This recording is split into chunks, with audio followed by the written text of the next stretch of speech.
bajillion times, so he knows all the people and tricks. And if he dies, by the way, he owes me $1, so I want you all to help me keep track of that.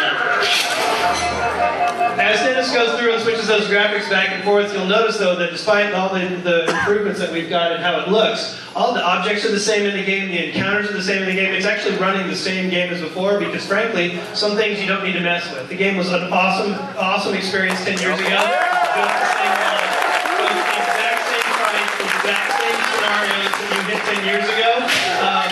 But looking in a way, nice, that probably might have blown up the original Xbox. No disrespect, Doug Hebenthal, founding member of Xbox.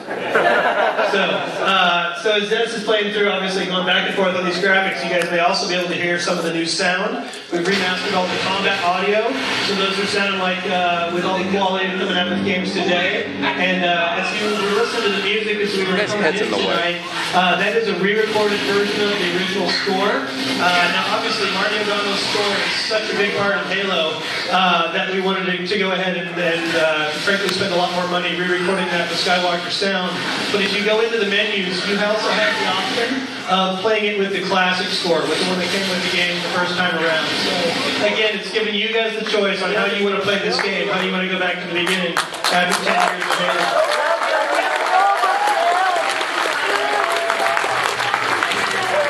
So we've got the new graphics, we've got the new audio, we've got the new soundtrack. Obviously, well, even with the original, some things we have to change, like the gameplay, the voice acting. It should be the same. That's still Chief's voice, Cortana's voice, some things you don't want to mess with. We've added some new features as well, like apparently a quiet button in the back.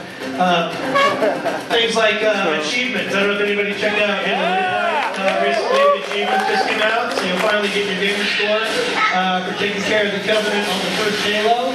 We've got skulls, which we discussed before, which we don't have actually tonight, but in case anybody's keeping track of the skulls that we're talking about, 2 more of the brand new ones that we're bringing out. One of them is called Recession, which means that every shot that you fire takes up 2 rounds. So that's going to add a little bit of challenge, and to balance that out, if it's a little too hard for you, there's a new skull called Bandana, which gives you unlimited ammo for anything you want. Nice.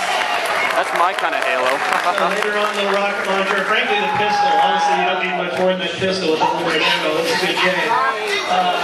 We've also got some new story going on here in the terminals. We're not going to be able to show the terminal video today just for time, but if you go up to Halo Waypoint, we've got a couple of those terminals up there. And just like the terminals in Halo 3 and ODST and Reach, that's a way for fans who want to get a little more of the universe to kind of learn more about the story and what's going on behind the game. This story in particular is about that little blue light bulb dude who floats around and follows you, 3.3 Guilty Spark, where he came from, what he's been up to the last 100,000 years, and where the Halo came from as well. So fans who are brand new to Halo, maybe, I mean, there's a lot of people who play Halo who haven't played this first one ever. Coming in there, it's going to help them understand a little bit more about what they're doing and what's going on around them. But if you played the game 100 times, you're going to learn some things in those terminals that might blow your mind. And if you're paying particularly close attention, you'll learn some things about the future of Halo that might be involved in little things called Halo 4. So there's a lot of connection that we're trying to build into this to make sure that we reward both the new fans and the fans who've stuck with Halo for the last 10 years. Because that really is why we did this. This is one of the most popular requests we've had since the 360 came out, is trying to get a remastered version of the first game and do it justice in today's graphics and today's gameplay. So this really is a big thank you. This is here because of all of you. And as kind of a nice 10-year happy birthday present for Master Chief. So it'll be a lot of fun on that coming out November 15th. It's 10 years to the day. That's most of the campaign stuff. There's also a whole mess of multiplayer in there. We've got co-op over Xbox Live for the first time ever, so you don't have to have your friend come over to your house on the sofa and eat all your chips. We've got one new firefight map called Installation 04. For those of you familiar with the campaign, on the second level of the game Halo, you go to rescue a bunch of Marines around. Did you die? I would have fallen. Oh, he died. You go to rescue a bunch of Marines around these Forerunner structures, but in this firefight map, you actually go to fight with the Marines, and then they help you out. They actually stick around. And if you jump in the Warthog, they'll get in the turret for you, and gun dudes down. So you picked up an overshield, which means you don't get that one achievement. Dennis. Haha.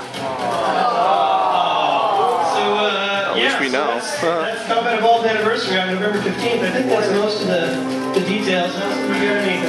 Damn, this camera's so shaky. More things we'll talk about in a little bit.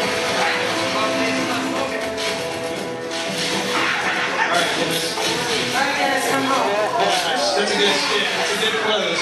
Alright, everybody, cheer for Dennis. He did not die. Yeah, he did. He did once.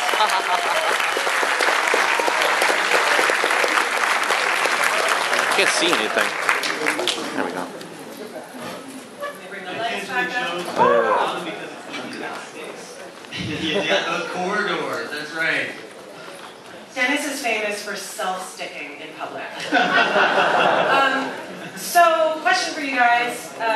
Pillar of Autumn looked awesome 10 years ago, but how do you go from the gray walls of yesteryear to that? Something much more rich and lush and vibrant.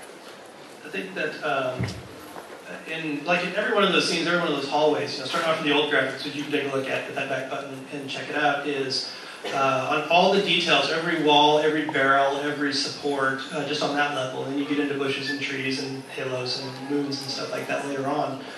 Is we figure that if we do our job right on deciding how those are upgraded to modern graphics, and when you guys hit that button, you're going to say, yeah, that's what that should have looked like 10 years ago. If the original Xbox could have pulled it off. So we've got to be faithful to the history of the universe and the history of the game and the franchise. And I mean, obviously, Halo's come a long way graphically, obviously before this, all the way through 1 through Reach. But in all that time, I mean, we got to give props to Bungie. They did a really good job of making everything in the universe feel very consistent. It always feels like Halo. I mean, the elites look different from game to game to game, but you look at that dude, and he's an elite, and mostly you need to kill him, except for that one nice one. So, we did a lot of work. It took, frankly, a lot more work than we kind of expected going into it to make sure that we did it all right. And it's hard because every Halo fan, their very favorite spot is one of those corridors or one of those rooms, and we have to make everybody happy, and that's a tall order. But hopefully, when you guys get it on the 15th, you'll hit that back button and say, yeah, that's what that should have Yeah, Assassin's Creed and like 500 Creeds don't come out on that game. You realize that the date is on the same day as Saints Row and Assassin's Creed. There's a lot different, there's a lot the same. Are the health packs still in the same place? Is my strategy going to change? Am I still going to know where I'm going? Yeah, the beautiful thing about what we've done here is that it was so important for us to keep that original gameplay intact. So that includes everything from health packs to where the animal was 10 years ago. It's all still in the same place. We knew that classic gameplay, as Kevin was saying, is really what made the Halo game so special. And so trying to change that, even in some cases it's somewhat tempting, was something that we just weren't going to do. And so yeah, all that stuff is still intact. And even tower to tower does.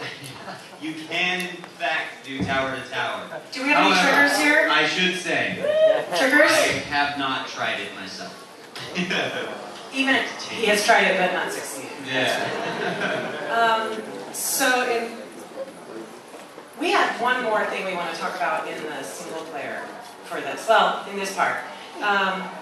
We just want to roll video on this. This is a big one. We should probably mention that this is the first time ever that we're talking about this. Do you know any kind of details? You guys get the first look, so... I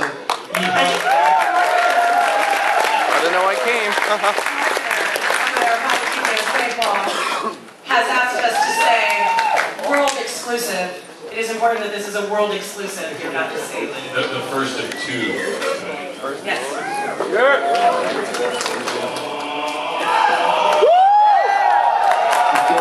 Everything to see in original Halo. Hopefully we've put a few surprises in there that will, not change the experience, but make it feel fresh and new all over again.